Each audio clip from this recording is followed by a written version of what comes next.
You're listening to Boomers Today with your host, Frank Sampson.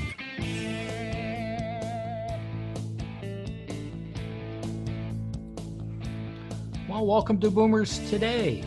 I'm your host, Frank Sampson. Of course, each week we bring you important, useful information on issues facing baby boomers, their parents, and other loved ones. And I just want to thank everybody for all their support. Our listeners keep growing each and every day, and it's because of you. We're growing organically, as they say. You sharing information with your friends and relatives and business associates about our program, and I think you're doing that because you're gaining some great information because we have great guests on our show. We have another wonderful guest today that I'm going to introduce in just a second. I know that many of you listen to our show. There's a lot of different ways to listen. You know, you could certainly download our free app, Boomers Today. You could get it on your iPhone or Android phone, certainly on Google Podcasts, Apple Podcasts, as well as iHeartRadio, or you could go directly to our website at www.boomerstodayradio.com. So again, thank you so much. And I want to introduce our very special guest who's coming back. I interviewed Matt some years ago, and I'm just thrilled to have him back. Matt Gurwell is the founder and CEO of Keeping Us Safe. Matt Gurwell's mission is to provide strategies and guidance to seniors that will help them to continue driving safely until the decision is made to retire from their driving career.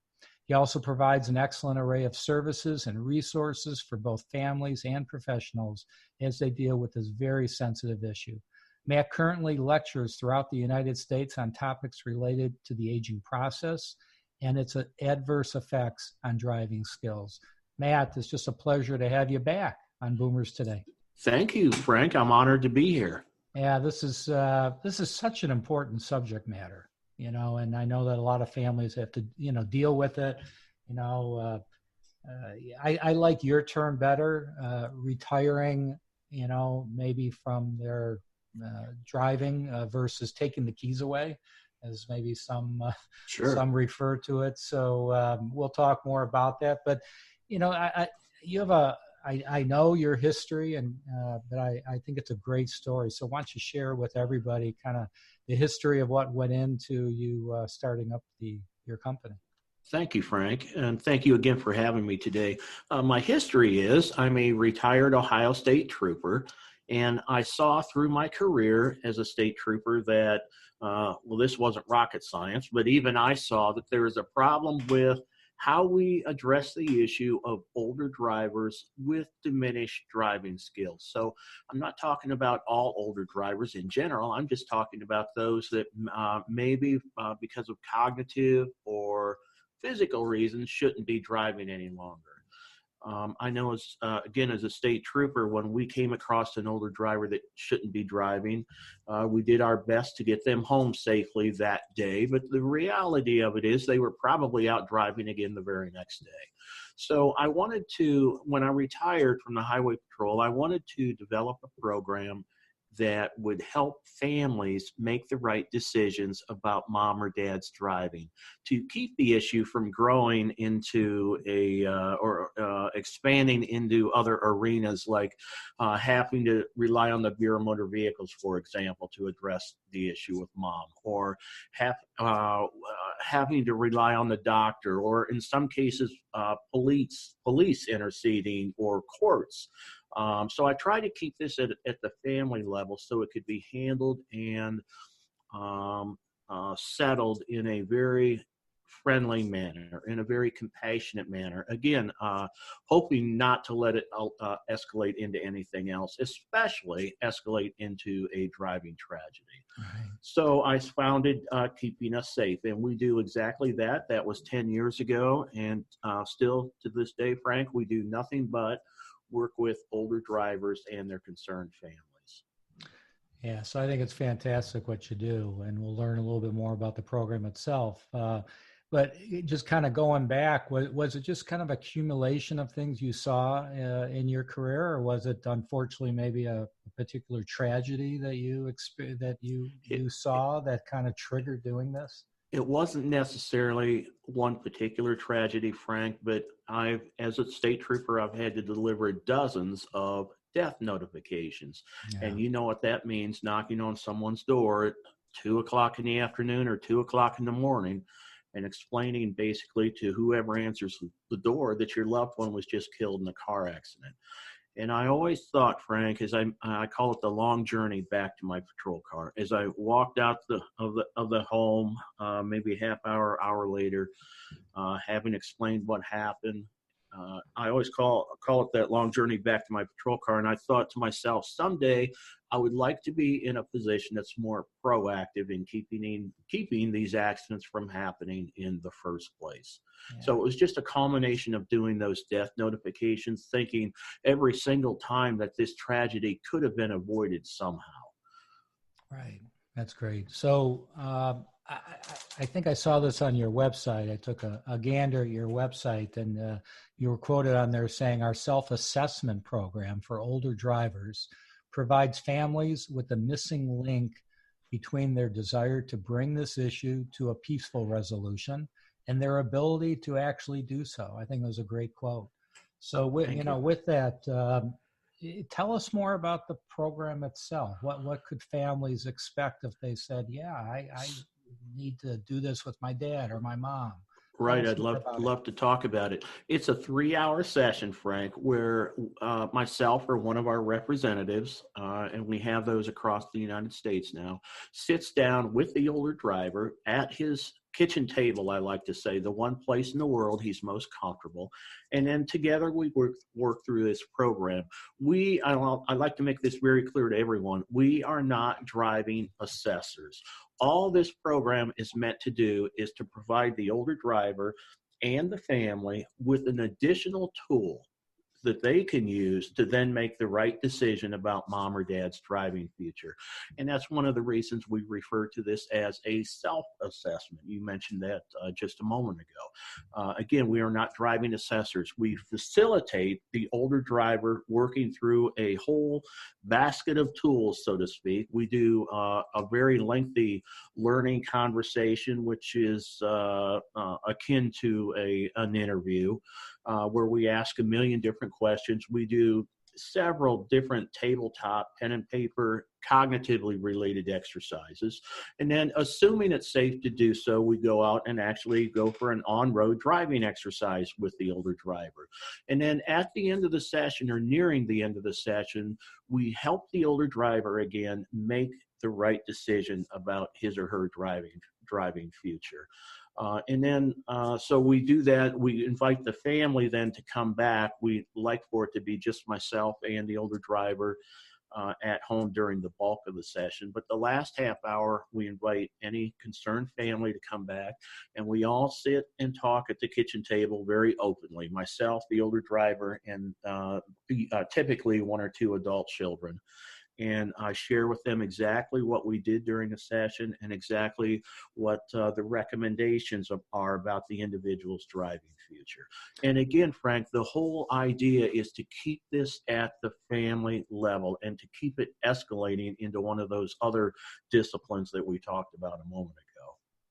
So it's not, this isn't, I know it isn't, I just want to make clear to everybody listening that it's not like a driver's test. It's not a pass-fail. This is a whole assessment that's done on a number of different areas, right? You said that very well. It is not a pass-fail. In fact, our kind of interesting, our first day of training for people that become trained and certified in this program, we don't use the terms pass or fail this session. The litmus test we use, Frank, is this person at an elevated risk for a future traffic accident? And that typically is due to, again, cognitive or physical reasons. But they do not pass and they do not fail. It is also not a driver education program other than the education that they learn during the actual session. But it's not that. It's a tool to help the adult children and the older driver make their own decisions about this individual's driving future. Is it, when you're done with that assessment and you go over with are you going over with the driver and the family, or just the driver, or it kind of depends on the situation? Great question. Typically the driver first. We've had again, it's not a pass-fail session, but we have a very nice success rate of getting older drivers that are found to be in an elevated risk for a future traffic accident, getting them to recognize that during this session. You know, the whole name of this program, Frank, is Beyond Driving with Dignity. And we place a huge amount of emphasis on the dignity part of it. You know, anybody can take mom or dad's keys, right? It's called a tow truck. And it can be done from anywhere in the country. But this program is not that. It is designed to empower the older driver to make that decision his or herself. 2/3 of the older drivers we meet with, Frank, actually end up retiring from driving as a direct result of this session. So they see it and they realize, hey, you know. Exactly. And they're put in a position where they are involved in the process. And we make very clear to them that, Mr. Smith, you are still the decision maker here. I like to tell people, you can be the worst driver I ever met with in my life, and I'm not walking out of here with your keys or your driver's license. It's your decision to make. And when you do that, you've empowered them to not only make the decision, but to make the right decision. Because then after we have that conversation with the older driver, then their family is brought in, and then we ask the older driver, his or herself, to explain to their children and sometimes their grandchildren what we did during the session and what decisions they made as a result of that session. And again, it gives them ownership of those decisions. Where up until now, Frank, they may have been pressured by the doctor. Pressured, maybe they did have a recent traffic accident. Maybe they received a citation. Pressure from the kids, pressure from everybody. And this program allows them to vent that pressure, and it puts them back in the driver's seat, so to speak, on making the final decision. Would you say that it's usually pretty clear one way or the other before you may get in the car with that senior? You know, those are the easy ones where it's clear one way or the other, but so many of our clients are on the fence, and that's why the family does have concerns. And a lot of times they preface their phone call to us with, I'm not sure about my mom's driving. You know, there's some reason for concern, but maybe I'm overreacting. So many of these folks are on the fence. And in those where we decide that they maybe are not quite at an elevated risk for a future traffic crash, then we can offer an array of recommendations to help keep the older drivers safe as they continue through the aging process. So give us an example that hey, you know, you're kind of on the fence, as you say, maybe here's some additional things you can do to improve upon, you know, your driving. Give us maybe an example. Sure. A lot of those might be physically related. Maybe it's a vision issue as opposed to an actual driving issue. So we'll recommend to the person that they have an ophthalmologist, see their ophthalmologist, and have him or her confirm that whether they think you're okay to drive at least from the vision perspective. In some cases, it might be to see a physical therapist to address a particular issue. Maybe a common thing we come across is neuropathy from diabetes. And, you know, maybe, certainly that's likely to affect their safe driving abilities, but maybe it's something that can be corrected. Maybe it's some type of vehicle adaptation. Maybe they have a problem just physically getting into and out of the car. You know, there are, just like in your restroom, there are grab bars type things that can be adapted to the vehicle to help this individual. So those are the types of recommendations that are typically offered. Good points. So we got a lot more to discuss, but we're going to take just a real quick 30-second break, Matt, and recognize our sponsor. So we'll be right back with you. I want to remind everybody that today's show is sponsored by Senior Care Authority, an elder care consulting organization that has a national network of professionally trained and experienced local advisors to assist families in determining the right path for your loved ones. They'll discuss various long-term care options, whether it's in-home care, assisted living, memory care, or if you just need an advocate to get advice from, a local Senior Care Authority advisor can help you now. So for a free 30-minute consultation with an advisor in your area, contact Senior Care Authority at 888-809-1231, or you could go directly to the website at www.seniorcareauthority.com, and you could find a local advisor in your area. We're back with Matt Gurwell, who's the founder and CEO of Keeping Us Safe. And this is great information, Matt. So I wanted to ask you, what's one or two things you think that families may overlook as they consider an aging parent's safe driving abilities? Great question, Frank. And I could actually talk about this one for hours, Yeah. but it is the issue of memory. So often, all of us, I think, and especially family members, consider only the physical attributes related to safe driving. Mom's vision, mom can't hear anymore. Mom's strength and flexibility, her the medication she's taking, on and on and on. All of the physical attributes, which are obviously extremely important to safe driving, and they're right on spot there. But the one issue that we often overlook is the issue of memory.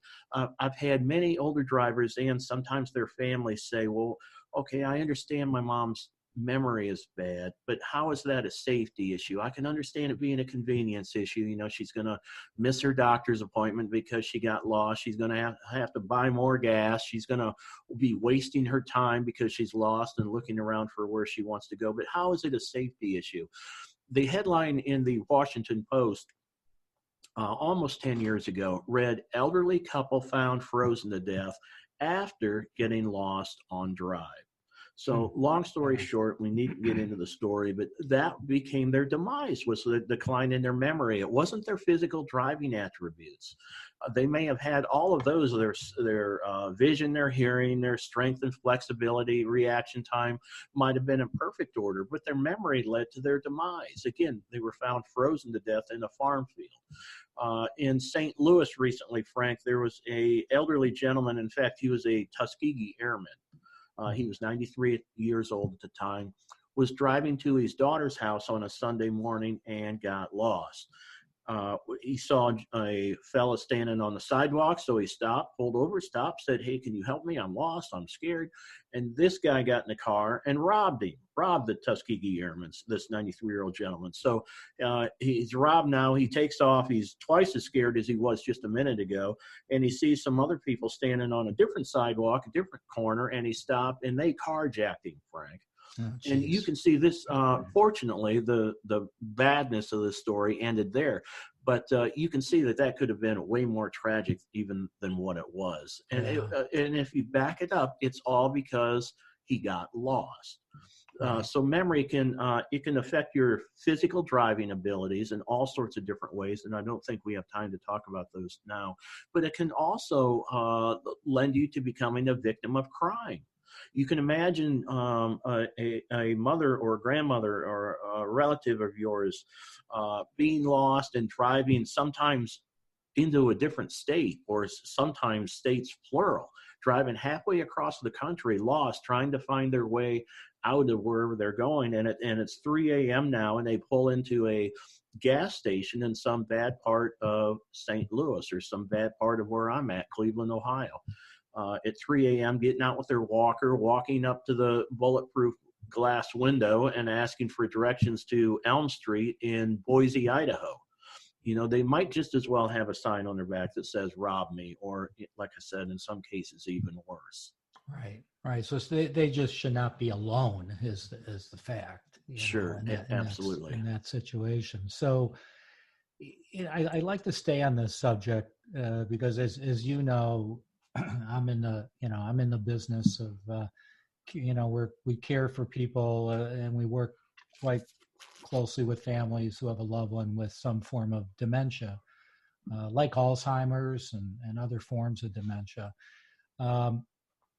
Is your assessment that you're doing, I guess we call it in the industry, kind of a mini mental? So in other words, if somebody went to the doctor and wanted to, it was just a general practitioner, and they're, have some concerns about memory and what's going on, they run them through what we call a mini mental. I don't know if that's the same thing that you use, Yes, which absolutely. kind of, so it is. So it gives the doctor a pretty good idea without getting into any, you know, more detailed CT scans and all that sort of stuff that can be Sure. done as well.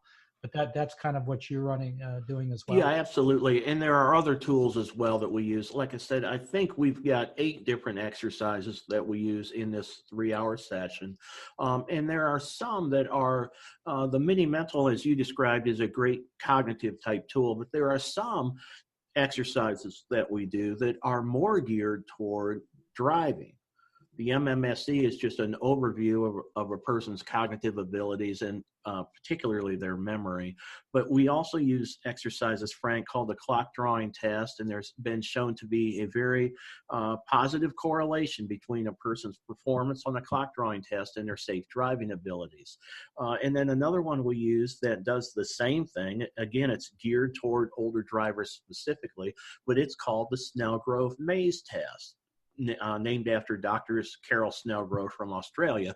But she showed, and it's been repeated infinite number of times since, that an older adult's performance on this maze task, and by that I mean simply drawing your way through a maze. Remember, we used to do those as Sure. kids. Right. Start here, exit here, and that's as simple as this is. But they've shown statistically that, again, there's a very positive correlation between your performance on that maze task, in other words, how long it takes and how many errors you've made, to your safe driving abilities. Those are Right. all 3 excellent tools. So that's great. That's great. You do that. So before the assessment starts, are you getting any medical records? In other words, would you know if there's been a dementia or some form of dementia diagnosis that's been given by a doctor before you actually do the assessment? When the family calls to schedule an appointment, we go through a brief interview form with them. And one of the things we ask, of course, is for them to help us with the recent medical history of the person. We also ask that they provide us with a medication inventory so that we know what medications, you know as well as I do, that medications can affect driving just like alcohol Sure. or heroin. Right. So addressing the medication is very important to us as well. And then, so we interview the family and obtain as much of that information as we can. And then we ask the individual about those things during the session, not to set them up, but to see if they have any recollection of this. I've met with older drivers who don't remember having, and they legitimately don't, they're not trying to fool anybody, but don't remember having a heart attack 3 years ago or having heart surgery. I've met with people, Frank, sadly, they don't remember how many children they have. Right. They don't remember that, they don't know their wife has passed away, but they don't remember her name. Things like that. So that's why we do this interview with the family in advance, but we don't look for specific medical records. And there's a reason for that. I want our Beyond Driving with Dignity professionals to go into this session with a clean mind about this individual and their driving abilities. And in some ways that's good. In some ways, maybe not so much, but it allows our professional to just get a snapshot of this person for this particular 3-hour block of time, and then to make recommendations based on that. And sometimes, number one, we have no business reading medical records, Right. because Exactly. we're not medical professionals. Right. That's more information than we need, so to speak. But certainly asking the family to speak in general terms about this person's medical history is very valuable during a session. Yeah. So, sorry, I keep belaboring this point, but let's say that in that initial conversation with the family, that individual does have a diagnosis, a dementia or Alzheimer's diagnosis.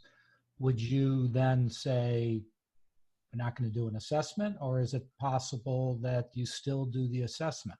No, we would still do the assessment. That, by the way, is the majority of our clients. They're experiencing some type of cognitive issue as opposed to a physical issue. Right. For the family, the physical issue kind of settles the case automatically. For example, if mom has lost her vision, it's a no-brainer at that point that she can't drive. But if she's fine physically but has some cognitive decline, then that's kind of a gray area. So by far, most of the people we meet with are suffering from some type of cognitive decline, like Alzheimer's, dementia, mild cognitive impairment. And Frank, with any one of those three diagnoses, doesn't in and of itself mean that a person can't continue driving. With dementia and Alzheimer's, it's important to remember that disease is progressive in nature. So the day will come when it's no longer safe for them to drive. But initially, at the onset of a diagnosis of one of those illnesses, it might still be fine for the person to continue driving. Right. We offer so you might ask, well, if my mom does have dementia, you come out and you decide that she's not currently at an elevated risk for a future traffic crash, but you're saying that's probably going to change somewhere down the road. How can you help me then? The answer is, for those families, Frank, we offer a complimentary revisit session where we will come back out at no additional charge to anyone, and run them through a modified version of the self-assessment program, but we'll address the issues specific to the recall. Great. We're running short of time. I want to make sure we address, your professionals you have around the country. But before we do that, share with us, just if people want to get a hold of you, your website, anything you'd like to share with people. Sure. The name of the company is Keeping Us Safe, and we are, as you mentioned, a national organization. The name of this program is Beyond Driving with Dignity, and for anyone that's interested in any of our services or programs, we didn't mention it here today, but we have a workbook. And the workbook is meant for families who think they can probably address the driving issue with mom or dad on their own. Their family is such. But they'd like a little bit of coaching, so to speak, or a little bit of guidance on how to handle those conversations. Then for them, we offer the workbook. For the family that thinks either this ain't going to work, me talking to dad about giving up driving is not going to work, or for the family that says we've been arguing with mom for 6 months about giving up driving and she's not going to listen to us. The workbook is of no value to you, and that's when you might consider that purchasing this 3-hour self-assessment session. Great. But anyhow, to answer your question, Frank, the website address is keepingussafe.org. Gotcha. Again, it's keepingussafe, all one word, of course, .org. Right. And we have a toll-free number. It is 877-907-8841. Again, it's 877-907-8841. The website address is keepingussafe.org. Great. So, unfortunately, we're out of time to talk more detail about your professionals around the country. But if they go to your website, it will help them locate a professional in their area. Absolutely. Or they can just contact us, and I will connect them with their nearest Beyond Driving with Dignity professional. Great. Matt Gurwell, thank you so much for joining us from Keeping Us Safe. Matt, thanks for joining us. I really appreciate it. Thank you, Frank. I want to thank everybody out there for joining us as well.